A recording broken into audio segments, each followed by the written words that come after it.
এটা হলো বাসানো দি গ্রাপ্পা পন্তে ভেকিও। তো এই বাসানো দি গ্রাপ্পা হলো মানে বিখ্যাত হলো গ্রাপ্পার জন্য, যেখানে ইতালির বেশিরভাগ গ্রাপ্পা হয়।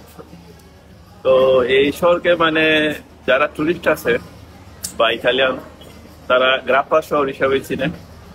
তখন আমরা আজকে বৃষ্টির দিন, তারপরেও মানে ঘুরতে ভালো লাগতেছে। মানে এই এরিয়াটা অনেক সুন্দর, একটা ভেনিসের মতো। আবার আমি সান মারিনো গেছিলাম, অনেকটা সান মারিনোর মতো। ওখানে আমরা এই মানে ব্যবসাটা ঘুরে দেখবো, খুবই এনজয় করতেছি। তাতে আছে আমরা 4 জন।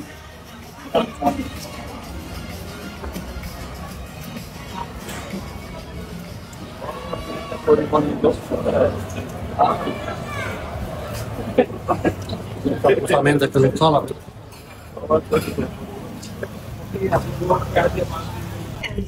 গ্রাফা সম্ভব হইল না, সবাই এলাকার হাসপাতাল। salute, salute.